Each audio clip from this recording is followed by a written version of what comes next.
Hello everybody and welcome to a beautiful early summer weekend at Spa-Francorchamps for the second round of the FIA World Endurance Championship in front of a simply huge crowd. The grid is being cleared now, the grid grandstand.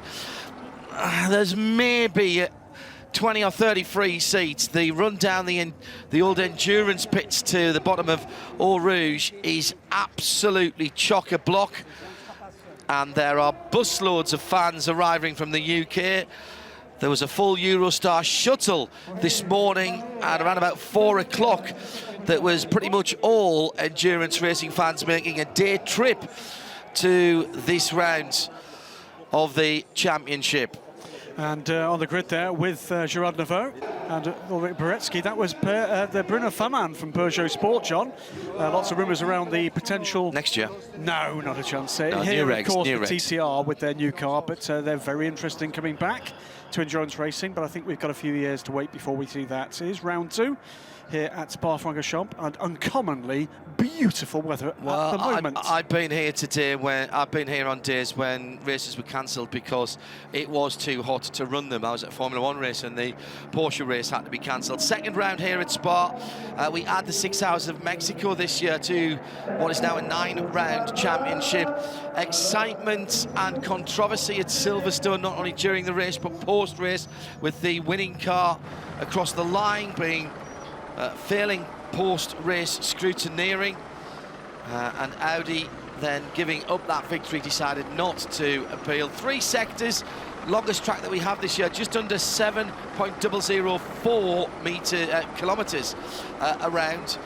First sector running up to just before Le Combe, then down to the Curve Paul Frere, and then the run back home again. 2 very much aero-dependent areas and or drag-dependent area and an aero-dependent area in the middle. You want to be slippery in 1 and 3 and aero grip in number 2. David Richards from ProDrive here as well. It's been a steady flow. I mean, he came in early this morning. The forests around the circuit were very, very busy indeed. And indeed, there was a decent crowd here on this bank holiday weekend here in Belgium for qualifying yesterday. You join me on the grid, a very busy grid on here, and also the grandstands are full. The turnout has been fantastic here. And as we know, Spa is the dress rehearsal for Le Mans. Toyota, Alex, have decided not to go with the Le Mans package for here, as opposed to Porsche and Audi. You pleased with that result, and why? Well, we just thought it's better. Quite simple, the engineering reasons. So the base of the car is the car for Le Mans, but we have some ways to increase the downforce, which is good for Spa track, because it is, with the high-speed corners, still a track where you need downforce, more so than Le Mans. But generally we are closer, and it's a good sign that for Le Mans we will be even closer, or maybe even upsetting our friends from Germany.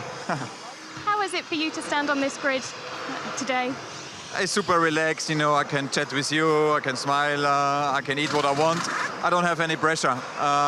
So it's completely different to my mind. But on a nice sunny day, a good interview partner, easy. Thank you very much. Nice and chilled, obviously. Well, let's see how they got to their position on the grid with the qualifying highlights.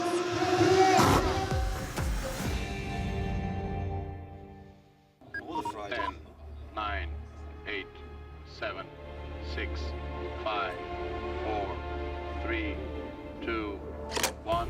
Pit exit, green, LMG. Well, as usual, it was the GT cars that got things underway in Friday's qualifying session, extended by 5 minutes because of the length of the Spa-Francorchamps circuit. Everybody got a decent run, but by the end, once again, it was the Aston Martin with Paul Dell'Alana and Pedro Lamy taking the driving duties in GTE. In GT Pro, it was the AF Corsa twins with Aston Martin in 3rd position. The 71 car, Sam and Dave, were holding on, and certainly the coming men as far as the pole position was concerned. with those two pole positions decided, time to go for the 25-minute session for the prototypes. LMP 1 and 2, Audis with the new aero package and the Batmobile rear end. P2's extraordinarily close in their qualifying session. G-Drive Racing nipping it away from Signatech, Alpine and Manor. And in the LMP1 hybrid category, Toyota much closer to the pace than they were at Silverstone, when by their own admission they got their hybrid technology wrong. But Porsche have remedied the mistakes they made at Silverstone. Audi broke their 11-race pole streak at Silverstone, but Porsche are starting another one here.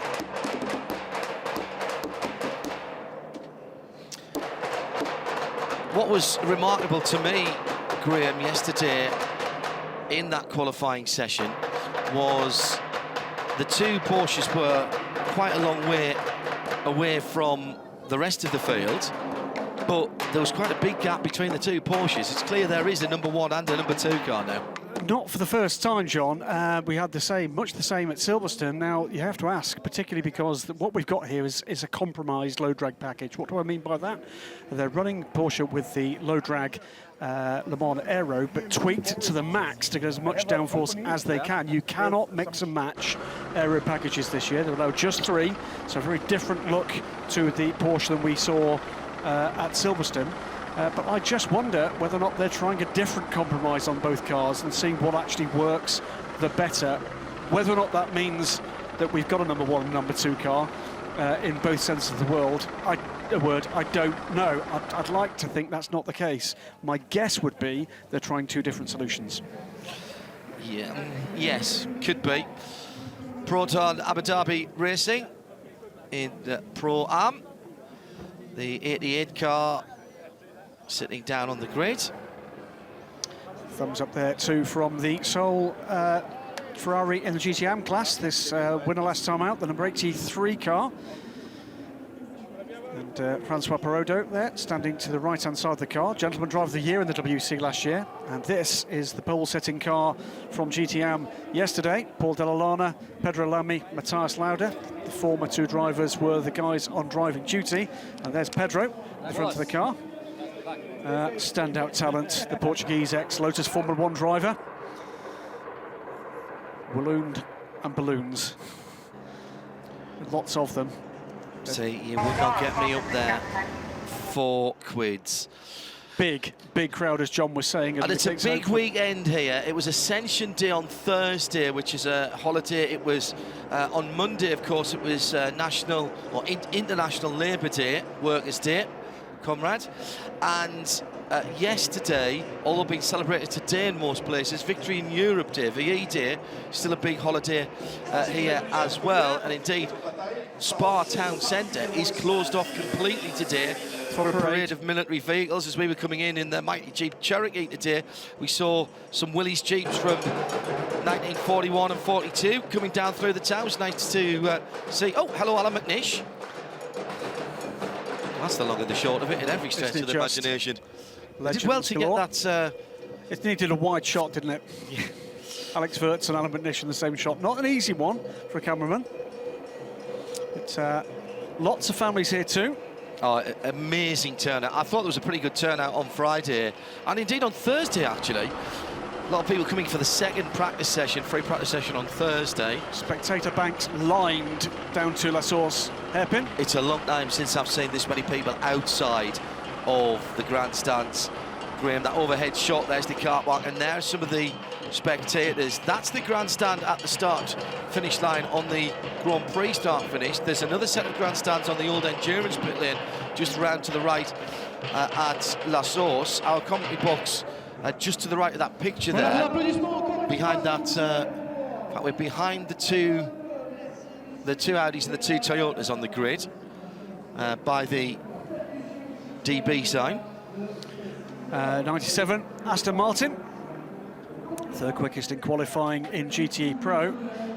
better performance by Aston Martin, obviously working their way into this technical partnership with Dunlop. Overhead shot, he's got the cars in air of corn formation, with the teams getting ready for national anthems. It does make a splendid sight in front of that packed grandstand. Abu Khalkami has tweeted at Specutainment here. I'm at Specutainment. Graham is at DSC editor. All of the AM cars are last year's model. Does that include the Corvette? Yes, it does. Yes, it does. Yep. They are not allowed the 2016 model year cars in GTE AM. Now, that doesn't mean that the car has to be a year old. It just has to comply with last year's regulations. There would have been nothing to stop you having Ferrari, Aston Martin, Porsche, or indeed Corvette build you a brand new car at the start of this year, but it would have had to have been a last year's rig. So you haven't got the extended diffusers, you haven't got the same aero rigs. So GTE Pro and GTE AM this year, the cars are distinctively different. And of course, you couldn't have a 488 this year in the same way as you couldn't have a Ford GT available, a Ford GT. Correct, but in fact, all of these cars, this is, by the way, the pole position car on GT Pro. Sam and Dave, Davide Rigon and Sam Bird aboard that car.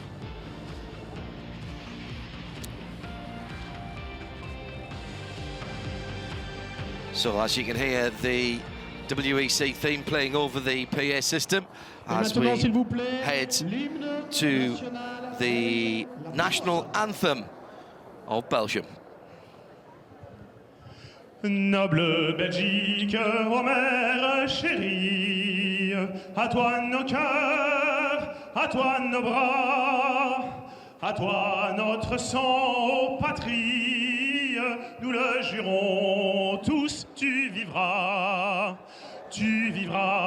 toujours grande et belle, et ton invincible unité aura pour devise immortelle le roi, la loi, la liberté, aura pour devise éternelle le roi, la loi, la liberté, gesetzt und König und die Freiheit hoch, vor was, vor Freiheit und vor Recht. Ah oui, oui. No extraneous notes, very well done. Giving that a solid 8.5, that one. Oh, definitely so, and well done, sir.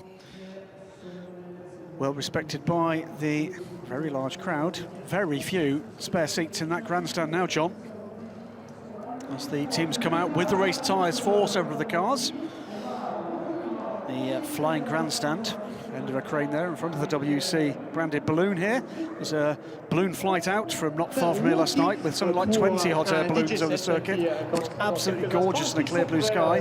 Here we have the number 43 car, winner in LMP2, first time out for this team, the RBR by Morant team. Bruno Senna, Felipe Albuquerque, there's Bruno there.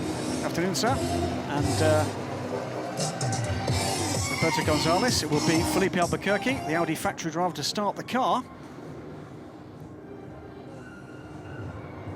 Yes, sun cream very much required on voyage today.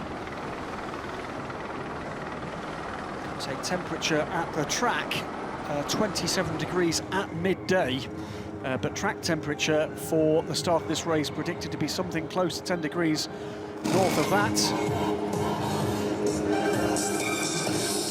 The number 45 car, the Manor car, Matt Rowell, Richard Bradley and Roberto Merri.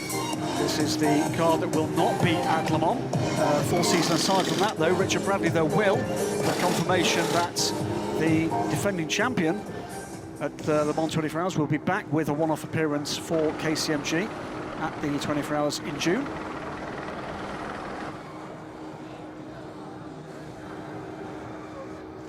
Milling about the stands and milling about the grid too. Signatech Alpine here.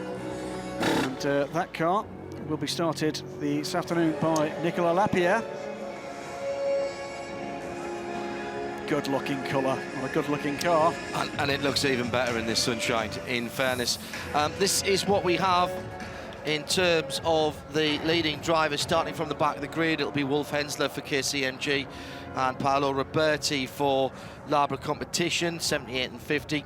88, Patrick Long bumped out of his Change Racing drivers. They've ceased operations in the States in the World Challenge side of their business, at least. Pat only finding out about that yesterday, but already seems to have replaced some of that work, Graham, I think. Looking that he may well have another... Effort Racing, I said change. May well have, yes indeed, may well have another drive, but yet to be announced. They've got a bit of a gap in that season, so that gives them time.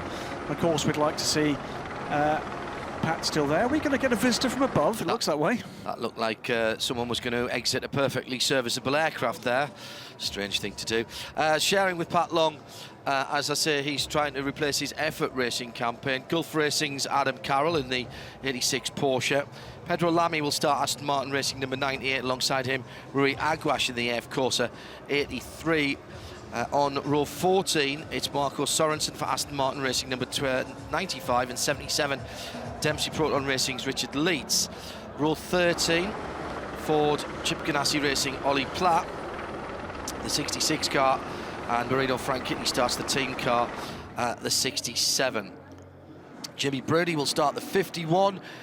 AF Corsa Ferrari 488, of course, the 97 Aston Martin Richie Stanaway is alongside him on row number 12. On row 11, Scott Sharp is a little out of position in the Extreme Speed Motorsports number 30. He didn't really get the setup at the weekend, and the AF Corsa pole sitting GT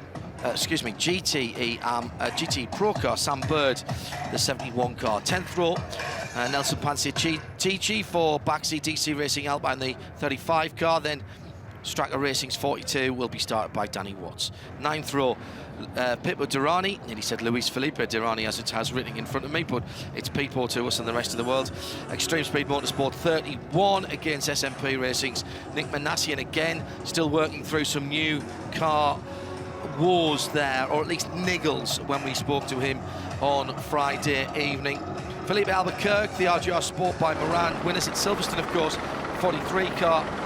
See, that's just silly. People will just do anything to get in, won't they? And that fact. Save themselves €35. I mean, really, absolute bargain it is. Felipe Albuquerque, as I said, in the RGR Sport by Morand on the inside of row 8. In 15th position, the 43 car, with Vitaly Petrov in the 37 SMP Racing car alongside them. G-Drive, Guido van der Garde, and the 13th position for the 38 car, with the Manor Racing 44 and Will Stevens alongside them on the 7th row.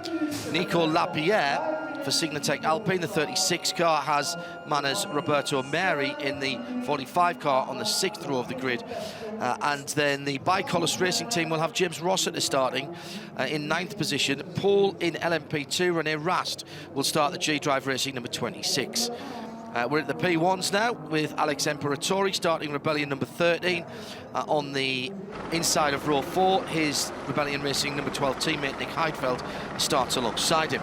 Seb Buemi will start the Toyota Gazoo Racing TSO 50 in 5th, the 5 car in 5th position on row 3 of the grid, with Ben Trellier starting the number 7 car for Audi Sport Team Joost alongside him. The front 2 rows of the grid, on the outside of the front row, Lucas de Grassi in the number 8 Audi Sport Team Joost. The inside has Mike Conway for Toyota Gazoo Racing in the 6 car, and it's a lockout on the front row with Mark Lieb for Porsche number 2 team, and on his inside Brendan Hartley been given the responsibility, and I think a very interesting choice after his accident at Silverstone, being given the responsibility and the honour of starting that car. What a good way to get his confidence back, Graham. And Eduardo Freitas arrives at the track from the Cessna above. Yes. Will take up his position in race control. That's not Eduardo. He's got a green flag though, so that's okay. Well done, sir. That is a way to make an entrance, but by the way, the answer is no, we're not going to for the next race. Green flag will be handed to... See, I could do the falling out of the plane stuff. Running the 100 metres down there would about kill me. There is a familiar face. And it will be ex-Audi factory driver, now ambassador for the brand. Alan Mautello Collective there. You think he did, under his breath. 4th position on the grid, as John was saying. This is the number 8 Audi. Has had problems this weekend, John, with that new look car when it's low track. Yeah, the new front end is the very obvious part of it. There's other bits and pieces too. Clearly, Lucas de Grassi hadn't quite dried his hair there, so... is there any point in asking you for a prediction here, Graham? It looked pretty open. No, it's very, very open. Porsche, you have to say, look to have the pace. This is going to be about tyre wear. It's going to be about what they can do on efficiency. It's a very different track.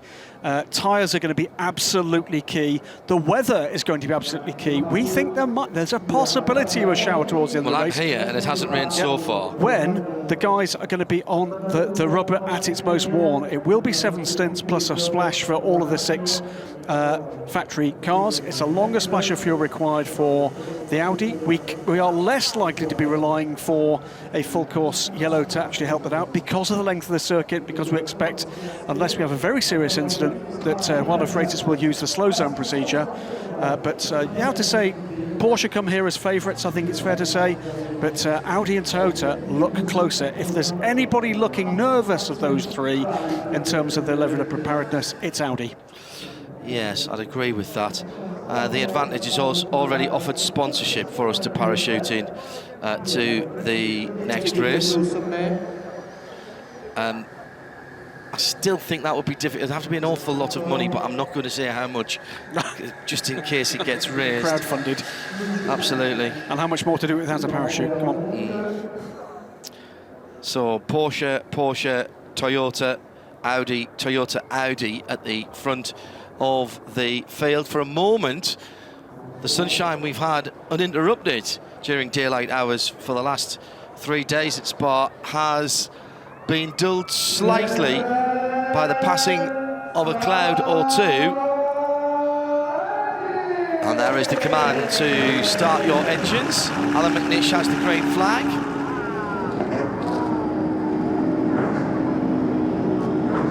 In his hand. Will that be the first time we've seen Alan waving his arms about this weekend? 30 seconds, start the first of 2 formation laps.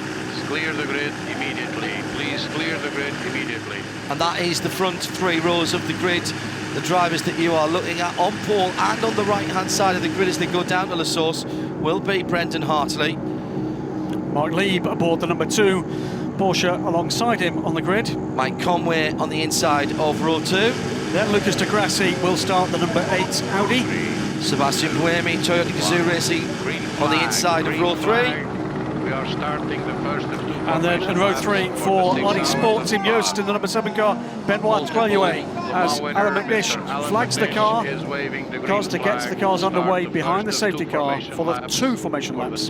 So 14 kilometres, that's going to take a little bit of fuel. We can tell you that our predictions say that Audi can do 23 laps on their diesel, 24 laps for Porsche and Toyota on their petrol engines. Now, there is a theory, isn't there, that maybe someone might try something different. Well, probably less than that on the first stint.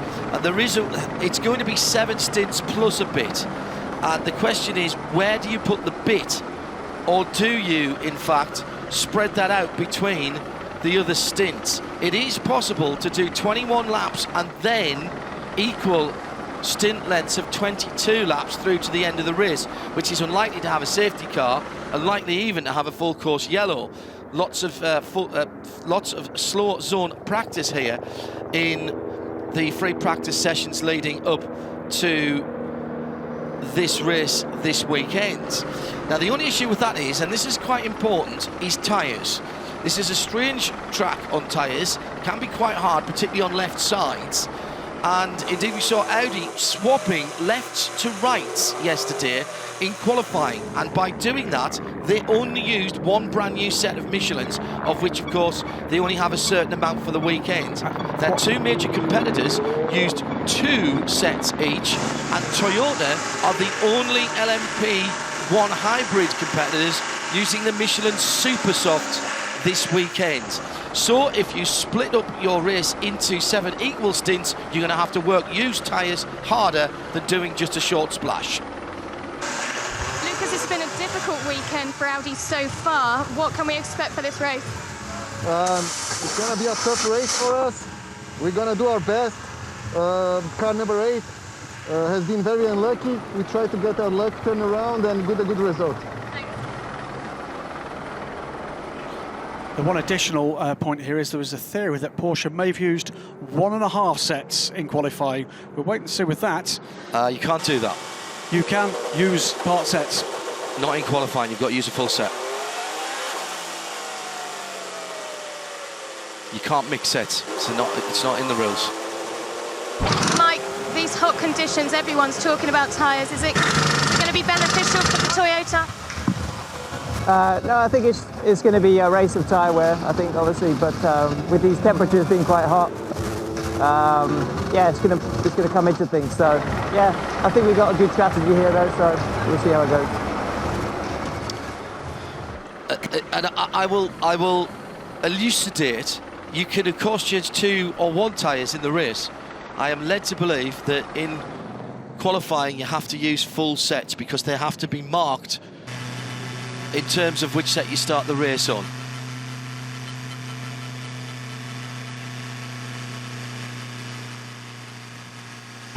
Brendan, just last minute words with the team.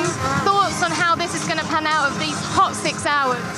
Yeah, hopefully they're better than Silverstone panned out, but no, I mean, beautiful weather here in Spa, very hot. Tyres is going to be a topic. No one expected such high temps, so we don't normally talk about tyre degradation, but definitely at the end of the race when we have to do a double stint, it's going to be a topic. But no, the car's feeling amazing, so we just got to keep it tidy and bring it home. Cars coming through now to complete the first of 2 formation laps. Through goes the Audi R8 pace car, and followed in very neat formation by what is a very good-looking field. See there, the trackside lined, even up the hill to La Source on the outside. It's the second round of the FIA World Endurance Championship. I'm John Hindhaugh, and Graham Goodwin, editor of DelhiSportsCar.com, is standing to my right as we are about a Toyota Gazoo Racing pit perch length away from the finishing line on drivers' right as they come down the short straight from the final chicane to La Source, the first corner. I'll apologise in advance if you are tweeting to us and we aren't replying, but there are some internet issues here this weekend. Well, it's a beautiful day here in the Ardennes Forest, and Porsche are back on the front row of the grid after having their 11 race pole sitting streak smashed by rivals Audi last time around. It's G-Drive on LMP2 pole and Ferrari AF Corsa on GTE Pro pole, with Aston Martin taking the GT AM pole. Good to have you joining us in the United States as Graham Goodwin and John Hindhaugh are looking over the action here from trackside with a huge crowd on hand. Locals and having travelled from around Europe, a particularly large UK contingent have made their way over this weekend. Busloads of them turning up this morning and carloads on the Eurotunnel shuttle at dark 30 this morning, all making their way to this cathedral of motorsport. And what a great weekend they have chosen to be here on a race that promised us to be, Graham, an endurance in the old-fashioned sense. It's very warm out there, getting up towards 30 degrees Celsius, much more in the car. That's going to be well over 100, 110 degrees in the Fahrenheit scale inside the car. It is literally boiling for these drivers and for the tyres, whether they are Michelin or Dunlop. I think it's fair to say these conditions are even more extreme than anyone was expecting. They are not in the old firm sense, because of course there are now maximum cockpit temperatures for these cars, but that's not to say it's comfortable in there.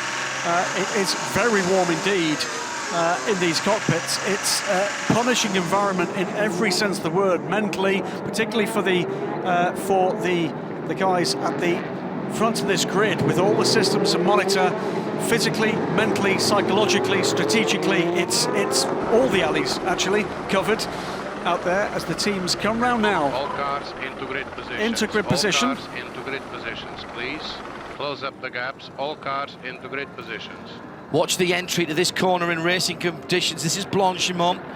pretty much flat apart from when you are very, very heavy on fuel. The helicopter barely above the tree level here. The entry to that corner being watched, the exit of turn 9 and one or two other places here. It has been a topic of conversation in every drivers' meeting, and the teams have been told to make their drivers aware again this morning of track limits. I'll be surprised if we don't see someone parked, potentially for a very long time here. The entire grandstand gets to their feet, ready for the start of the 6 hours of Spa, round 2 of the 2016 FIA World Endurance Championship. They're looking to their left as this train of cars comes in. They're looking to their right, rather. We're looking to our left. Here come the two Porsches. There is the crowd. They're on their feet around the first part of the circuit. The red lights are on. 6 hours on the clock. We're about to go racing at Spa-Francorchamps for round 2 of the FIA World Endurance Championship. Brendan Hartley on the left-hand side gets the go and goes immediately and jumps away from the two Toyotas, which drop into second and third. Looks like the Porsche's going to have to go the long way around to hold on to the position of second, and does so. And it's Porsche, Toyota, Audi. And the Audis are very quick down the hill towards Eau Rouge for the first time, and there's one up into third position. That is the lead Audi now.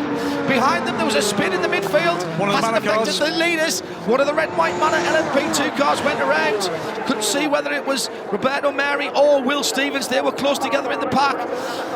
And it looks like it was Meri, I think, that went around the leading qualifying car. It's an immediate pass onto the Kemmel straight from the second Audi.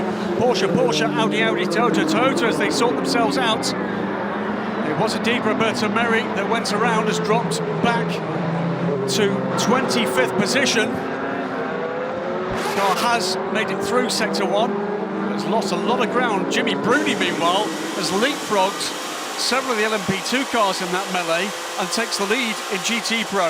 And it was Meri that went around Will Stevens, then up into second position in LMP2. Vitaly Petrov in the mix there, and he was pretty close to that spinning car. Could have been caught up in that quite easily. LMP2 then, René Rast for the 26G drive Orica, then Will Stevens, then Nico Lapierre for Alpine. That's a change in LMP2 because Stevens has leapfrogged Lapierre from the start. But Brendan Hartley away and clear at the moment. I wonder how much of that was Meri getting a little bit sideways and maybe slowing people up around him in Pro. Jimmy Bruni leads for Ferrari. Petrov with a flat tyre, we're hearing.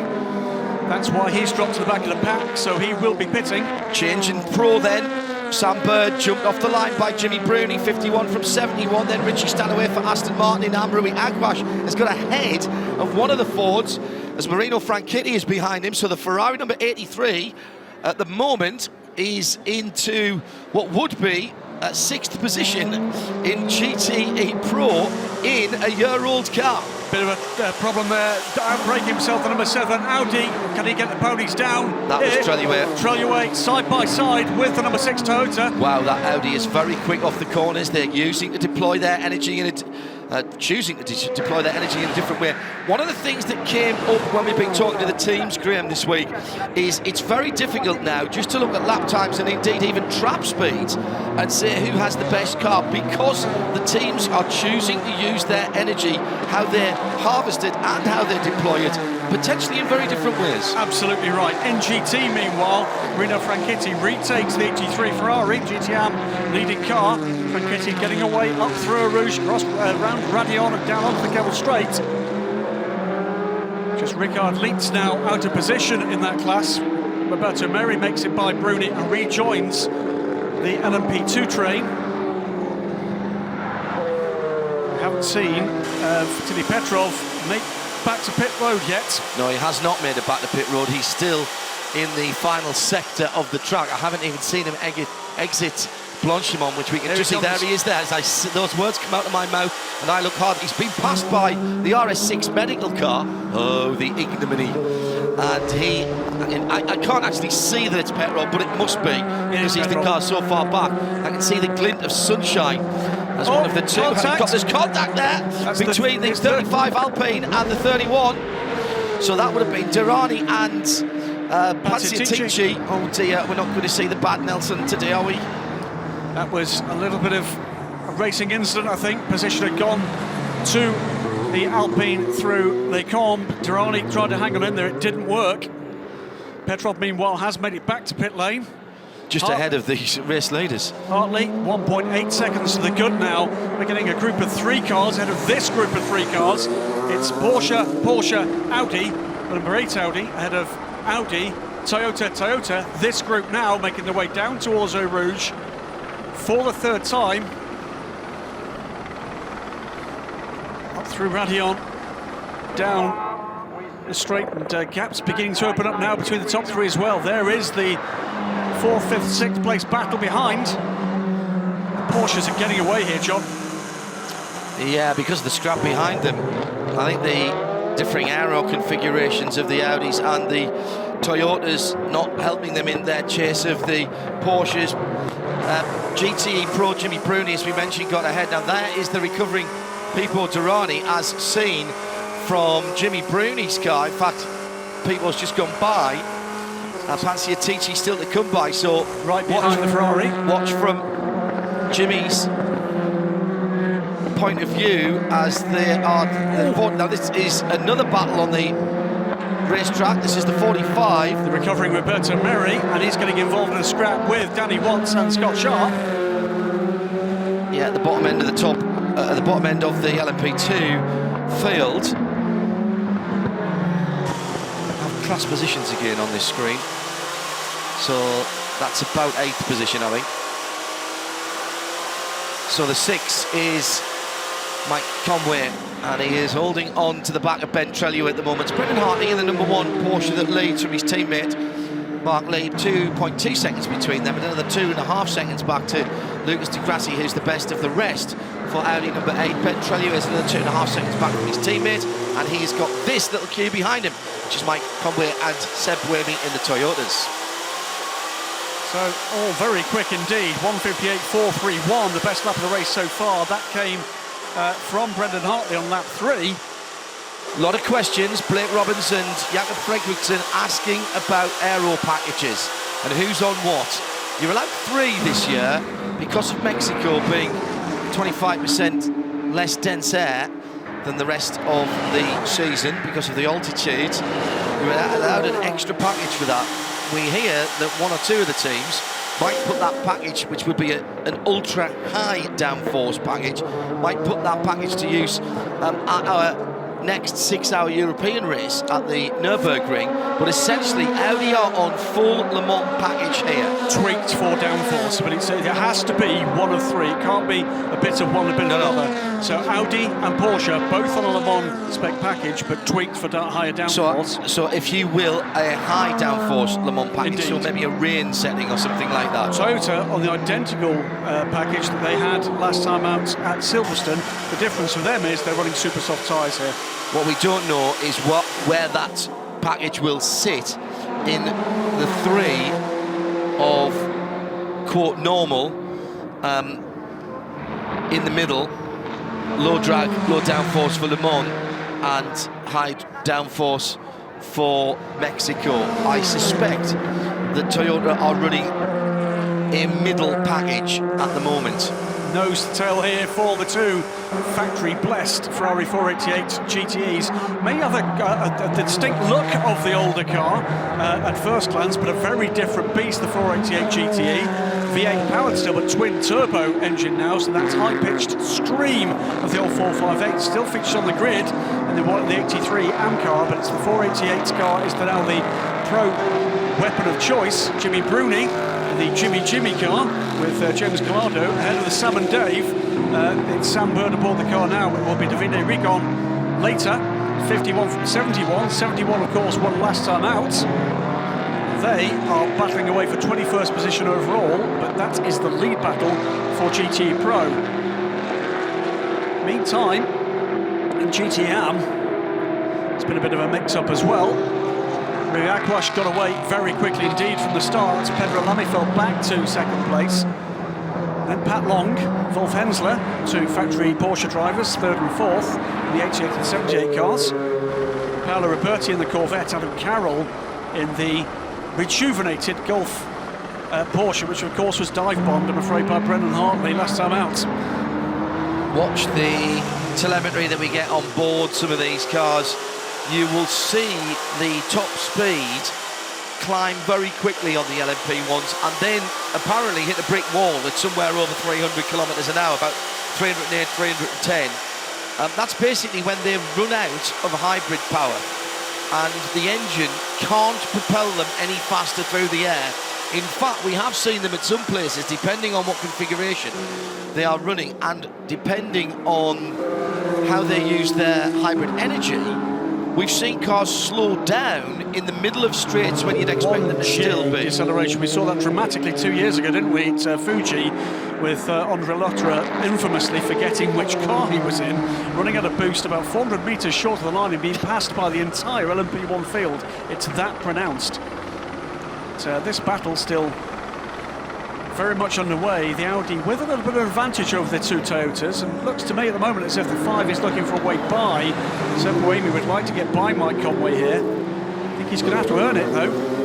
Both the Porsches still under 2 minutes last time around. Everyone else above the 1 minute or the 120 second barrier.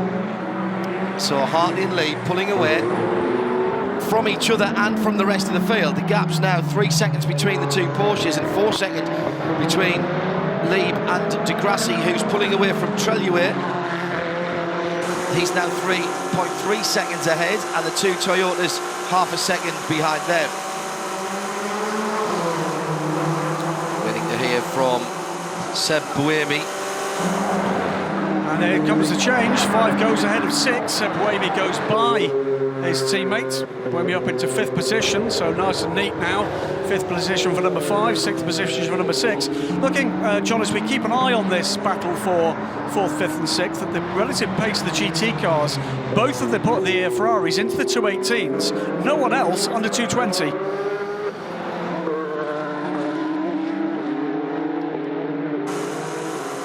Let's hear what's happening with Toyota. Mike Conway. Seb Buemi, sorry. He's talking about Mike there. I think he wants Mike out of the way. And that's exactly what happened. That would have been about a lap ago, John. Yeah. Mike Conway, I think, lets that happen. He thinks he's got more pace in the car. There was a tyre. That would have been the 37's tyre off to the right-hand side of the circuit. Right, let's have a look at the start again. The pole man gets a great start. And on board with the 43 coming through the field. Now look behind, there's the two Manners. This is where the incident happened. Oh, and there was a bump there. That was the Alpine. And which Alpine? There was a pretty good recovery from Mary, and one of the Fords getting tied up in that as well. That would have been Marino Franchitti, who dropped down through the field in the 6-7 car. And there's the puncture already on the run down to Eau Rouge for the first time. Well, there we go. Tyre debris ripping through the back right-hand side. Now going up through Radion for the first time. Big slide at the top of the hill for Luca De Grassi. Did well to hold on to that. And at the end of the Keppel Straight at Le Combe, they're coming together between Pipo and Nelson. Pipo Derani in the green and black car, Nelson Panciatici in the blue car. The Baxi DC Alpine, I think that was the car that was involved there. Great. I think it was Nelson Panciatici that got himself involved with the Manor car. That issue is under investigation. Through come the Porsches now into traffic, and that gap has closed right up again, John. Brendan Hartley was getting away from Mark Lieb, but Lieb has made the better of the traffic so far. They go up inside on the Aston Martins, down towards Pouon. And Lieb very much in touch with the race leader now. Yeah, Lieb all of a sudden has pulled a couple of seconds back, and there was 2 seconds last time around, so he's pulled all of that 3 seconds back almost now, down to just 0.8 of a second as the leader has hit traffic. As Mark Lieb is held up there by second of the Pro Aston Martins. Meantime, back in LMP2, and that's the 38 car. This is Guido van der Garde, running 4th in the 38. G-Drive Racing this year. It's the car, the same chassis, in fact, that has raced in this race for the last 4 years. It has never finished off the podium in this race. Won in the first ever WEC race here in 2012. third, second, then won again last year. So Guido van der Garde, a WEC race debutant here, and Jake Dennis, who'll take over at some point later in the race, a sports car debutant this weekend. All of a sudden, Brendan Hartley has got a big lead back again. Chris Suku asking, how did the number 7 Audi return the pole point from Silverstone when they were excluded from the race? They were only deemed illegal after the race. They were scrutinised after the qualifying session and were legal, so there was no question of them not having taken the pole position legally. The part of the race, the part of the weekend rather, where they were out of the scrutineering boundaries was in the race. Had it been the other way around, let's say they'd been put to the back of the grid and then they'd raced through and won the race, you wouldn't have expected them to have lost the points for the race because they were excluded from qualifying. Mark Lieb has lost second place. Around. Mark Lieb has lost second place. He's gone off. He's had a problem. He's had a very long lap, a 2:06.4. He did. He had a problem in the last sector and dropped way back, but Lucas de Grassi is now up in second place, so Lieb has had an issue somewhere on the circuit. The Audi of Luca de Grassi then promoted into second place, but now 6.3 seconds behind. It's interesting because Lieb was just beginning to close in on Hartley there, Graham. Oh, a big wiggle. That's one of the factory Ferraris. Big wiggle through Pouan. Recovers the car. It's the second place car, Graham, of Sam Bird. Just being passed by the leading group there. Now, did he get onto the grey in that 71 car?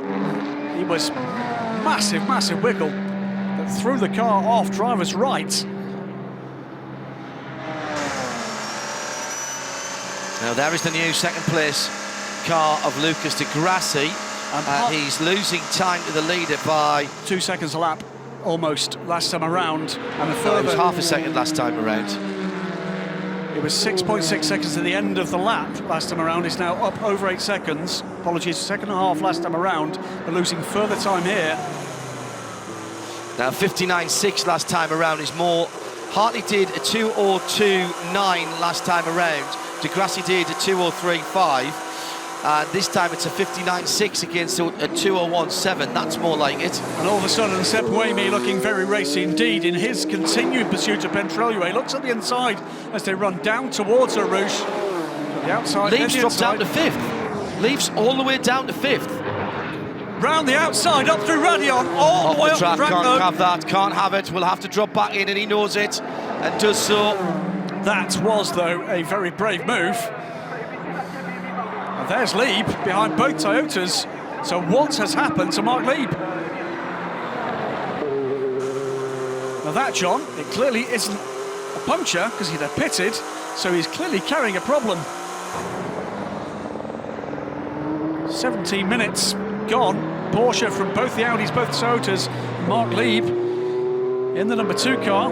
Winner, of course, last time out. Now down to 6th and unable to respond. 2:09 last time around. So he is clearly managing a problem out there.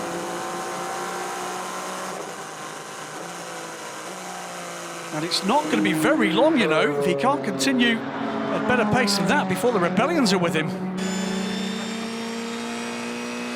The 13 and 12 car pulling off a fantastic reliability run at Silverstone to put the 13 onto the overall podium after the post-race exclusion for Audi. Well, still to see what the problem is with this Porsche. We thought the heat might cause a problem. On board with him now, it sounds all right. I'm not sure he's got much, if any, hybrid boost in that car. Well, the problem always in high temperatures is the worry about the battery packs. As this battle for 4th position between Seb Buemi and Mike Conway continues. Up the inside, he's going to take the position here. Buemi goes through, up into 3rd position. And looks, I think, John, to have the ability to pull away here. And he is. Yeah, Conway already through. Conway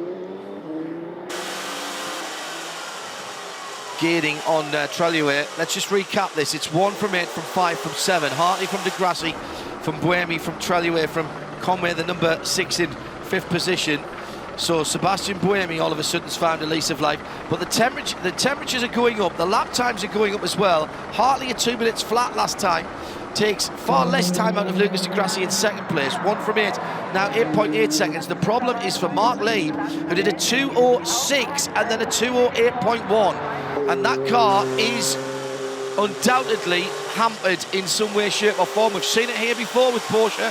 Romain Dumas had to do a couple of laps frantically pressing Control-Alt-Delete here, didn't he, 2 years ago? He did indeed, and I think if we would see Garage shot of what's going on at Porsche at the moment with some worried furrowed brows there, 208 is around the kind of pace we're seeing from both the Rebellions at the moment. I don't think that car has much, if any, hybrid boost, John. Why they're leaving him out then? They must be trying to get him to reset things on the fly. Yep. Because the problem is, if they come in and it restarts and it's all fine, then it could happen again. But this is again the number 2 car, which has tended to be this squad, whether it has been the number 2 this year or last year's same squad, it's tended to be the one that's had the issues. As Ben Trelliway now in 4th position, has Mike Conway behind him. Now Conway, a very quick lap indeed to get onto the back of the Audi.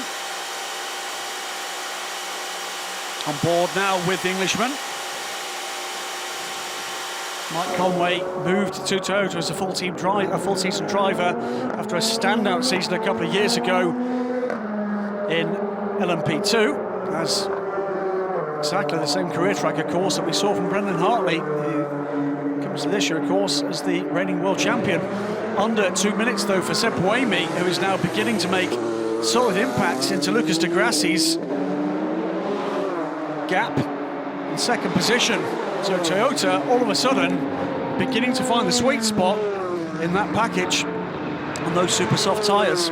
20 minutes gone then, a third of the first of 6 hours. 1:59.9 last time around by Buemi is the fastest for that Toyota number 5. A thank you to Pippa from Dunlop.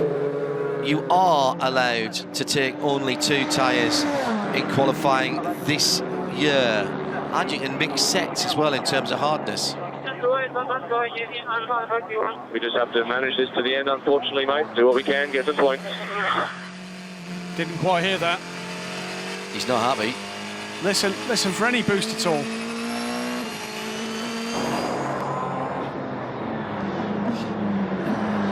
Amazing, isn't it? 500 horsepower plus from that turbocharged 2-litre engine, and it's not enough. Well, Neil, we can hear that Mark's radioing back to the team. They're telling him to manage it, but what exactly are they telling him to manage? What's the problem? We got a hybrid issue, so we don't have the full power. And seems like we can't solve it, so we'll have to see how we can manage that now. Okay, thank you. My question there would be, in the longer term, we know how integrated these hybrid systems are with the engine. It's not just about disconnecting it. There's brake issues here in terms of retardation, slowing the car down. On the Porsche, uniquely, it also harvests energy from the spinning of an electric turbo downstream, post the turbos on that little 2-litre V4 engine. Now, you know, is that going to continue to work? Are we going to have brake issues in these warm temperatures? Will it suddenly splutter back into life? And, you know, can that car actually last? Can they restart it if it stops? That's another good point. Can they restart the car? Is that why the car has been left out there? Are they trying to find a solution that they can undertake within a kind of reasonable time? That's why we're still on board here with Mike Conway, still chasing down. Let's have a listen to what's actually going on with the sister car in the hands of Sebastian Buemi.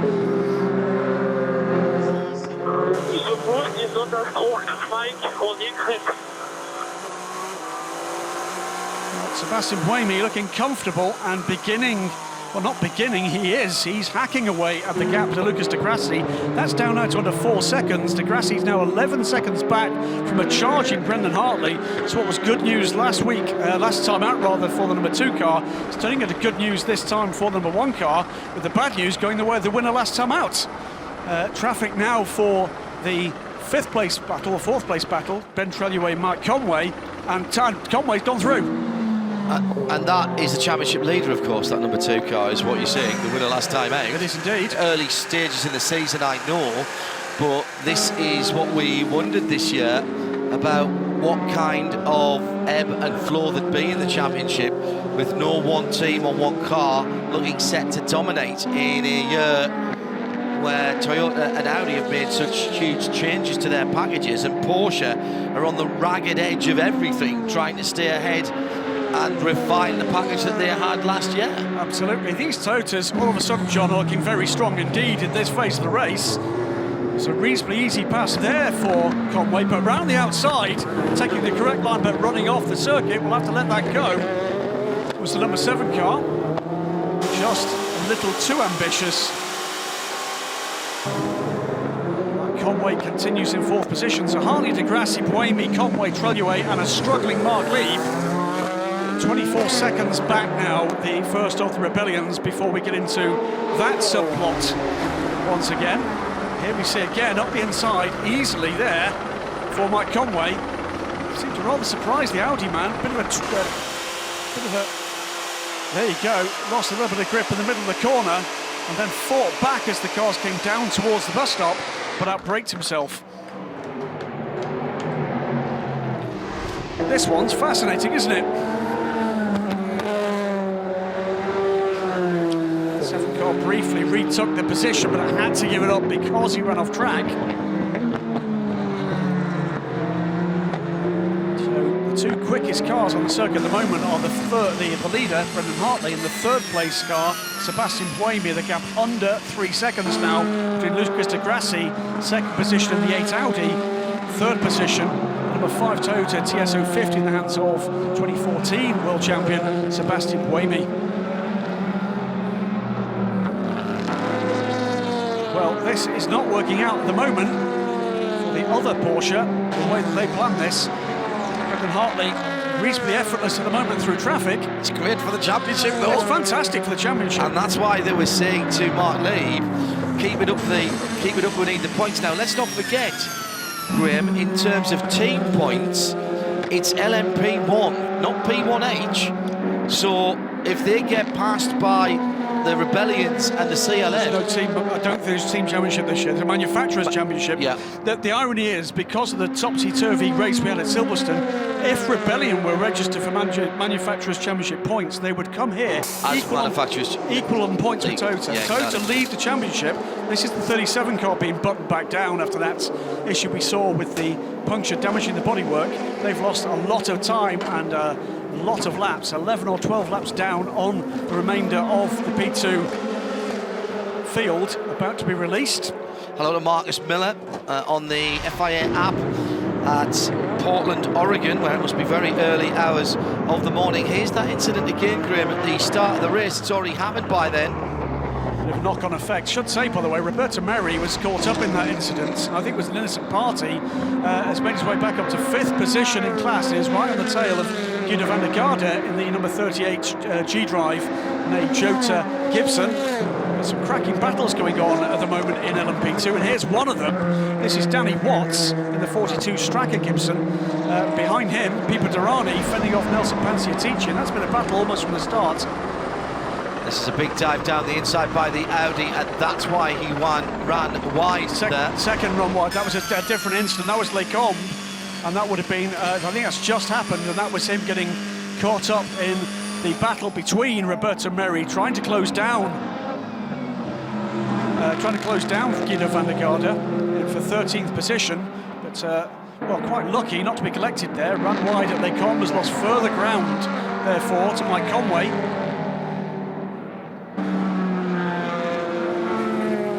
Traffic is very much playing a part here, as it did, of course, last year, John, when we saw the drama between the 2 Porsches, GT go in the hands of Kevin Estre, and the 3rd, later Le Mans winning Porsche 919. 5 or 6 laps time, we're going to have Alex Imperatori on the back of Mark Lieb. Absolutely. For 6th position. And then another lap after that, Nick Heidfeld, and then about another 5 or 6 laps after that, the CLM, which is not running at all well at the moment, and James Rossiter, he's well off the pace, 5-6 seconds off the pace of the Rebellions. That's as quick a lap as I've seen from Mark Lieb for a while, 207.6 against a 204.9 for Imperatori, who sniffs a bit of Porsche blood, methinks. Well, 204.9 last time around was the 3rd fastest lap there's only two cars going quicker than him at the moment.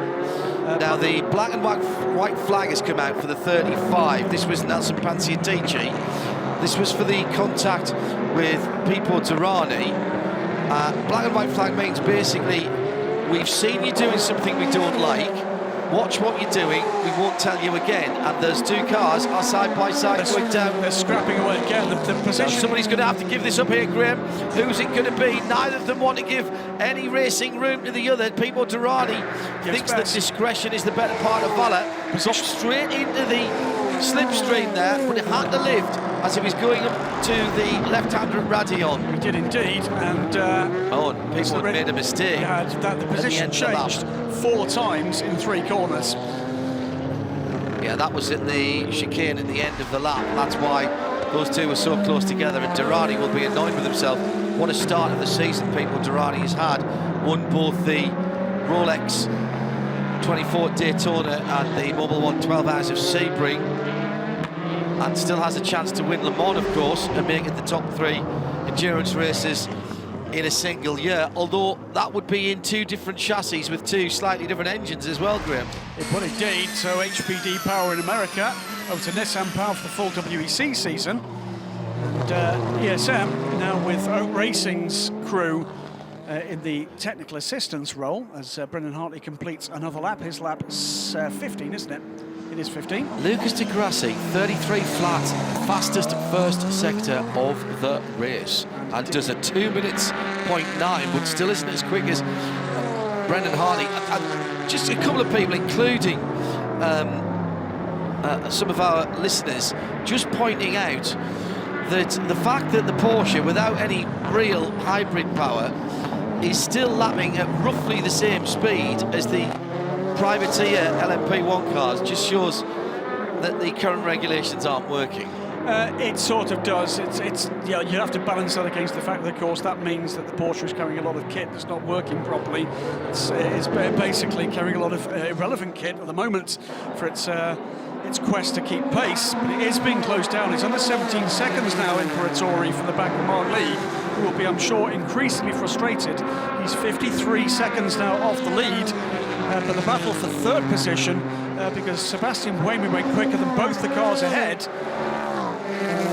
As we get a warning for the car 38. There was something rattling around. It's the mirror has gone on 38. Been told they must fix that, so that will be a longer pit stop for the G-Drive Gibson.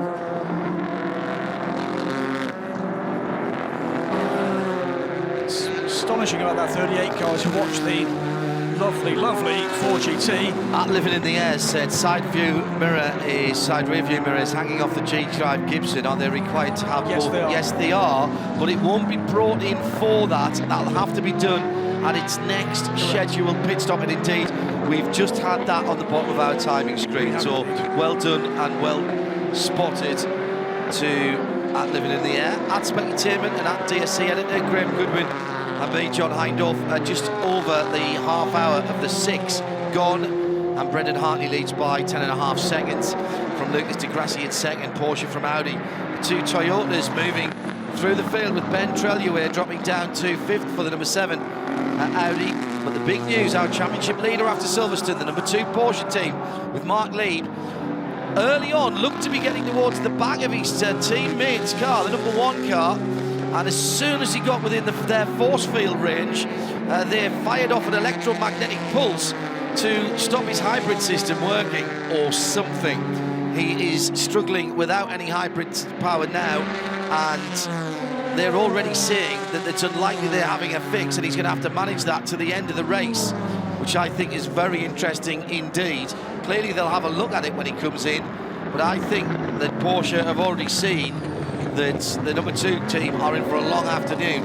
That said, on a clear lap, he's still lapping as quick as the 2 Rebellions in the hands of Alexander Imperatori and Nick Heidfeld in 7th and 8th. All the sports cars in the world, it seems, coming into La Source at the moment, as the SMP racing car tries to deal with the GT cars ahead of it. The RBR Bummerand Ligier getting through. I think it was just your pointy John Summonscreen's the 83 Ferrari driver of the race so far. Rui Aguash in amongst the pro cars and not that far away from the 2 cars ahead of him. great run from the Ferrari 48 as it runs way, way wide. The top of Radion rejoins the circuit with the Ford and Marino Franchitti right behind him. Well, Marino was held up at the start, but has not been able to pass. He passed him and was retaken. Yeah. Olivier Plas just gone by the Aston of Sorensen for 4th in class, but Aguas, as you say, Graham, hanging on brilliantly well. The two Ferraris are in a class of their own time-wise at the moment, both in the 220s last time around, everyone else in the 23s in the Pro class. We're now with the second place battle. This is Lucas de Grassi with Sebastian Buemi. Let's hear what's happening with Sebastian on the radio. I'm right with him, Very good pace, very good pace. Keep pushing. You're in a clean air for next lap. Clean air next lap. Oh, so they think he's going to get by then. Here we go. This is going to be the big push, and the Toto's looking very good indeed. Loses here though, Graham. Watch the Audi disappear just for a moment. The Audi's with the Super Soft Michelins, and the Audi pulls away here for a moment. The Toyota will come back up the hill, just gains through the bits. Now it looks good here until the Audi gets into its stride and pulls away. Now what Buemi will be doing here is trying to stay in the hole in the air, but he's run out of revs. There's nothing he can do. Now he's got a scheme and plan, because on the downhill section he's quick. Fastest first sector of the race as he tried to get away from Lucas de Grassi, but it was 100th in it. This is going to be fascinating, and closing on this pair is Mike Conway. Yes, but he was half a second slower than those two in clear air through the first sector alone. So he closed a bit on the last lap. He's going to lose a bit here. Now this is where the Toyota has to make better use of its downforce package. Down the hill now, through Pouhon towards the curve Paul Frere, or curves. Oh dear. Pascal Vassalon in the middle there.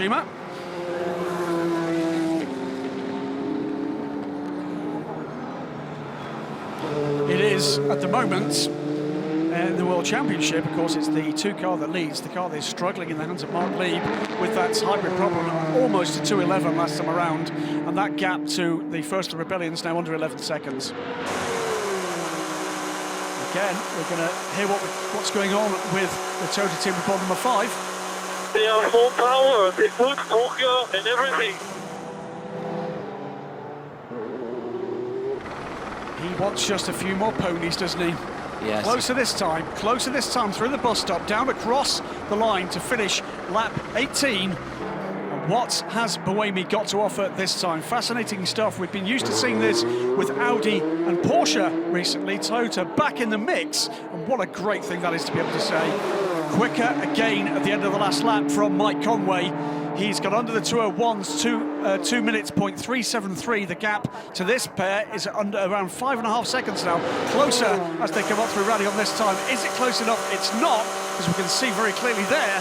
The Audi has got the pace on the straight to pull away this phase. But what about into Les Combes? No more revs you're hearing there. They're not running out of revs. Again, I'll make the point, they're running out of energy from the hybrid system. And even though these cars are much trimmer and much slicker in aero terms than any of their predecessors, they have to be, because remember, we've taken 7.5% of their fuel allowance off them since last year, away from them since last year. So when they run out of boost power from the hybrid, energy from the hybrid, the engines now we have it up down the inside. And he does it very easily. Now can he hold on to it on the faster part of the circuit? He's just about stayed on the track there. But the Audi is still there, and we've got traffic. Oh, defence there, can't weave back though. Now that, John, I think was he used his boost. He'd used his boost and could not defend in a part of the track where the Toyota was strong enough to take advantage. We've seen that already once in this race with the Audis and the Toyotas. Toyota is pulling away, and pulling away with some ease at the moment. But the 86 Porsche just ahead for a moment. That allows the Audi to stick with him. Closing again, and off the track, pass on the grass, brilliant stuff. Still had two wheels on it, he's on the inside for Blanchimont. This is brilliant for Buemi and de Grassi. Brilliant, there's lots of respect as de Grassi goes around the outside. He's going to get the line into the chicane. And Buemi goes through again. Goes back through again. That is brilliant by both drivers. Buemi knew that he would have it, and he's dropped back immediately. There's Conway with them now, so a couple of 3 seconds back now for Mike Conway. Now what you've got to see now, Graham, is when they come out of La Source, see what happens. So Buemi confirmed in second, De Grassi back to third. Let's have another look at this. Well, this is towards the end, towards the beginning of it. That's the start of it. This is what it looked like from on board. It's very easy there. On the inside there. But he can take a much tighter line, stays on the track. That's absolutely legal. 3 changes in position there between the two of them. Be interesting to see the Audi pass back when it was almost off the track and certainly was on the grass. Oh, trouble for the 67 Ford. That's Marino Franchitti. And this is at the Cobb. Now, did he jump or was he pushed? This is Aguash on the inside. That's an AM car. Well, Aguash was up on the curb there. Into the pit lane, the number 7 Audi after 18 laps. I would say this is a tad early, even for Audi. Car goes up. We'll get a new set of Michelins. Well, they started on the tyres they qualified. Just the one set, remember, they used. Also in the 26 car from the lead in LMP2, Rennie Rast looks like he's stayed aboard that car. And this also in the Rebellion number 13 of Alex Imperatori in the background there. So Will Stevens goes through into the lead in LMP2. The incident between the Ferrari and the Ford is under investigation. And Rennie Rast rejoins the race just as Nelson Panciatici goes by.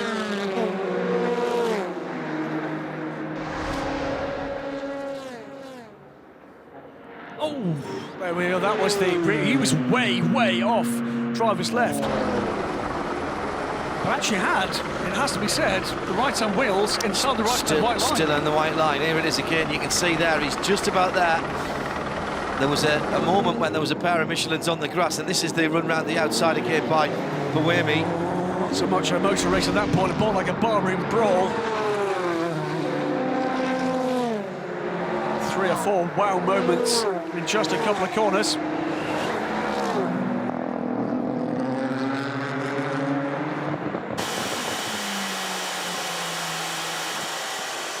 Let's go down to Louise in the pit lane, who has some news. Yeah, just made it to the number 7 as they were changing the tyres, and their front right was absolutely shredded on one side. Right-hand side, that's unusual. That's not the one that normally gets the wear. Not the one that gets the wear, Lou. I agree with you, I'm surprised. You do have to be careful when you start getting understeer here, though. You know you're in trouble because it isn't going to get any better.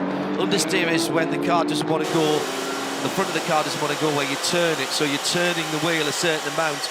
It's not turning, the car's not turning the same amount of the wheel, it's understeering. Oversteer, you turn the car and get the steering wheel a given amount, the car turns more than that and starts to slide at the back.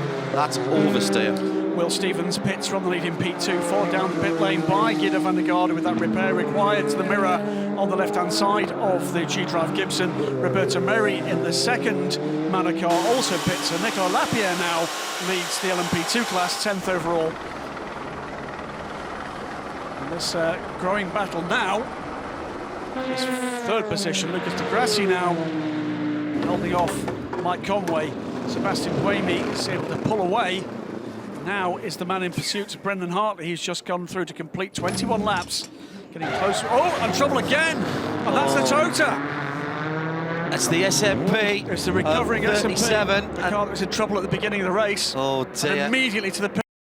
That was Nick Heidfeld, and it was one of the Toyotas. It's the 6 car. Yeah, it's Mike Conway into the pit lane now. Let's have a look again. It's that battle coming up. It was the Toyota collected the 37. Well, coming off a brilliant drive at Silverstone, that is a misjudgment by Mike Conway there. He just missed his braking point completely. I don't think he could have got around that corner without it, to be honest with you. No, he was off into Hartley's gap, wasn't he, if he hadn't hit there. Oh dear. So, trouble now for one of the Porsches, still out on track, Mark Lieb. And up into 5th position with Ben Treluet having had that pit stop, and now Mike Conway. And that car, I'm sure, is certainly going to require front bodywork replacing. They're going to do that on the pit road. Mike Conway sits aboard the car. He knows. Yeah, shake of the head. But I mean, it's such fine margins, Graham. You know, that was his fault. No doubt about it. He misread the traffic and misread his braking point. But we are talking, as we were with Brendan Hartley at Silverstone, minimally fine margins. Fraction of a second or literally feet and inches on the track. And that looks to, they certainly believe that's bodywork only for that car. And if that's the case, he got away with that. Yeah, we'll have to see where the 37 Full comes course yellow around. was called but cancelled. So clearly, whatever debris was caused by that is off the track. Still some work going on the right-hand side, ironically. This is not the side that the major contact happened with. Victor Scheitar must be thinking he's got a car magnet here. Already. He's already locked up. He's already locked up, so that, I'm afraid. Well, the other thing is he's in behind the Audi, so he's aero compromised. At this point here, he's too late on the brakes. He's got the choice of hitting the Audi or the SMP car, and he tried to go the long way around, in fairness to Mike, but he just couldn't turn it or stop it quickly enough. I wonder if there was a slight sticky throttle there, because the brake lights were on in that car quite early. Lucas Di Grassi now down pit lane with the Toyota still stationary, having lost a lap to the Audi now. But Sebastian Buemi is flying now, under 10 seconds back from the leader, and Toyota coming back, John, at this late phase of the first stint at the leader. Yeah, still to see Brendan Hartley stop, of course. Sebastian Buemi, a 59.7, going very well on this set of tyres, and Victor Scheitar has to limp back again. It's again damage to the rear right of that He's car. had practice of this, though. He'll be fine. No, it was actually they changed drivers. Victor Scheitar came out in the car post. Here comes Mike Conway, meanwhile, and that has cost him dear. And I think it's going to cost him at least a drive-through as well. I would be surprised if not. Unsurprisingly, that is... New set of tyres for Audi number 8, Lucas Di Grassi. Did we see whether Ben Trellier took new tyres? We did. He did take new tyres, didn't they? So out goes Audi. New set of... Now, this is their first set of new Michelins, of course, having used the used set that they qualified on to start the race, as they have to do. Here comes Mark Leap. Now, this is going to be interesting. If this car doesn't go in the garage, it's going to be a very, very long afternoon for the number 2 crew. So this is the car that's been running for most of the race so far without hybrid boost. Now, look for the dollies. They're changing the driver. Taking off a windscreen. I don't think that car is going in the garage. I think they're going to send it. Going to send it. There's no hurry, is there? Yeah, Neil Janney is getting in for what is going to be the most tedious drive of his life, with 500 horsepower plus under his right foot. Look at the car just pulling across to the right-hand side there. That was where it lost second place to Lucas Di Grassi. And listen to the engine. And here again, comes out. This is where we've got full boost. Bang. That must be the most depressing sight in the world for an LMP1 hybrid driver. Shakes so 500 or 600 horsepower, and it's not enough. No. Wow. Well, also in the leader, by the way, so that's not great timing. They've had to come in around the number 2 car. 66 and 97 doing battle now. This is for 3rd position GT Pro. That position has changed because Olivier Pla has got up to 3rd position ahead of Richie Stanaway. So the Ford coming on strong. So all of the prototypes have now been onto pit lane at least once. The other interesting question that we'll have to find out is whether the Ford double stint their tyres again, as they did at Silverstone. They were the only GTE Pro cars that did that. Fairly easy pass. I can't quite square this away with the Ford. They don't seem to have the lap times, but it seems as though they can pass anybody when they want to. Is there a trail of sand at the back of that car? Going endurance testing, sorry, not endurance testing, they're going at Monza after this race for further test, after testing the last week or so in Spain at Motorland Aragon. So Buemi leads, Toyota lead at Spa. Take a picture of that. Because they've not taken tyres, John. That's a 1 minute 2 second pit stop. They've not taken tyres. So on the pit stop strategy, the Toyota number 5 is now leading. Now, can they make these Can they make these tyres last? In comes Victor Scheitar and the unlucky 37. He's running out of rear bodywork on this car. Puncture to start with, and then attacked by Mike Conway. A question from Not Right Away. What lot? We can see what the loss of Porsche's hybrid system does to the speed. What about their economy? It's a fair point.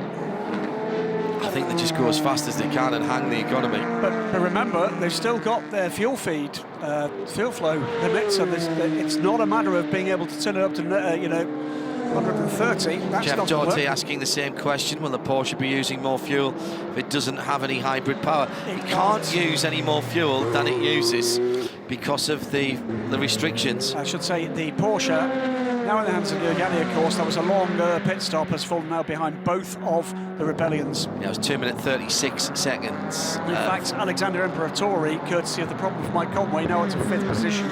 Yeah, 1 minute 30, 2 minutes 36 for Mike Conway, which included changing the nose, the whole front section of the car, and having a bit of a look round to make sure nothing else was sorted. So after the first pit stops then, 10 minutes to go to the first hour, and we're on lap number 25, and Porsche is now in second place, 19 seconds behind Sebastian Buemi for Toyota, who did not take, we believe, a set of Michelin tyres where all of their rivals did. That's very interesting. Because they're running the middle, if they're running a middling downforce setup, the car will not be sliding about so much, so you won't use your tyres so much. Car 6, a drive-through penalty for Mike Conway after that collision with car 37. Information to the pit wall. Information to the pit wall. Drive-through penalty on car 6 for causing a collision with another car. This is steward's decision number 37. Drive-through penalty on car 6 for causing a collision with another car. Steward's decision number 37. And not the hardest decision the stewards have ever had to make, I would think. You could disagree with that decision, but you would be wrong. I don't even think Mike Conway disagrees with that decision. There's no malice in that whatsoever. Let's say that immediately. He's in a battle, they're in traffic, he's made a misjudgment. He's tagged another car. Had the other car not been there, he'd gone wide, and you know, he'd have been off the track and back on again. It wasn't. He's influenced another competitor's race. He has to be penalised for that, and you know, I don't see anyone who can reasonably argue against that. Mike's actually just taken 5th position, which of course he'll have to cede to Alexander Imperatori when he makes that stop for a drive-through penalty. Not stop, of course, it's a drive-through. Meanwhile, after all of that action, John, the one thing we missed, I think, noticing is we've got a new leader in GTM as Pedro Lamy, courtesy of that spin from Rio Aguas with the clash with Marina Franchitti, has dropped behind the 98 Aston Martin. So Lamy, just a couple of seconds to the good now, ahead of Rio Aguas. So Vitaly Petrov out of that 37 car. Victor Scheitar back into it. Vitaly is with Louise in the pits. Well, Vitaly, it's all going on for the number 37, starting with that puncture for you. How did that happen? Yeah, you know, we make actually a good start. I passed some cars from outside, and then somebody hit me on the right rear wheel, and I have a puncture, so I must come back to the garage. So we need to change the floor and some body work. So unlike it's like this. Also, we saw now one of the Toyota car was hit to our car number 37 to Victor. So we come into the box, change rear tire, and then yeah, we continue. Not good start of the weekend, but anyway, we're still learning. Our car is new, so we prepare for next race now. Thank you. Yeah, bitterly disappointed, I'm afraid, and right to be so, because I think they were the innocent party in both those incidents. Puncture right at the start through the exit of La Source as Danny Watts goes up the inside at 35 of Nelson Panciatici. In a battle towards the rear of the undelayed LMP2s. Through comes the Audi. noses by the battling LMP2 cars. Guido van der Garde, by the way, that had been up into the top 4 for much of the first part of the race, courtesy of a 4.5 minutes stop for the repair to that mirror was damaged in the early running. He's dropped right to the back of the field now, making his way back up through the GT cars and just now up into the top 30.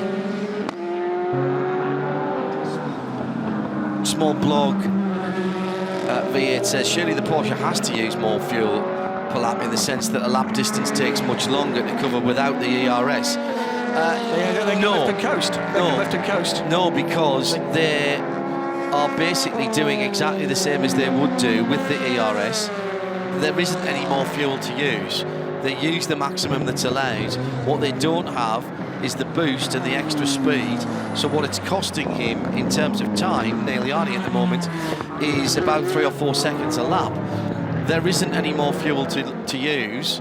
If he came in on about his 23rd lap, he may have to make an extra stop, but they use the maximum amount of fuel every time they go around. It just means he can't go any faster. I'd suggest he's losing a lot more than that. I think he's losing about 7 seconds a lap. Well, okay, a quick lap last time around from Timo Bernhard, 1:59.7 from the second place car. And it was a 2:07 from Iljani last time. As we get the first of the GT cars on pit road now, it's Olivier Pla, the number 66 car, from third position. Richie Stanaway immediately grabs that position back. Carry on with this, well, it's been since the start of the race, the battle between the 35 car, Panziatici, Danny Watts, using the handling prowess of this Gibson chassis to the max, but can't live with the straight line speed of the Orica chassis. Badged Alpine, of course, for the 35 and 36 car, who manages to pass the car on the straight under braking for Lecombe.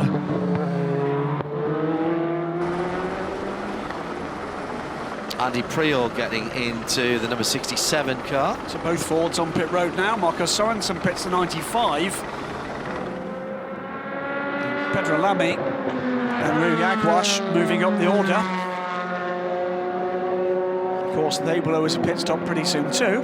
Jack Anderson saying, loving the amazing camera angles. There are some good ones here this weekend. The one facing backwards from the lead Ferrari is magnificent. That car into the pit lane with Jimmy Bruni right now. And Mark Howson tweeting at Specutainment and DSC editor, no good, I can't get used to the Toyota new livery, can we change it back please? We'll have a word. Yeah, we'll get back. Okay. I noticed that Anthony Davison is wearing last year's gilet, which is still red, so I recognised him immediately. They probably don't do it in that size this year.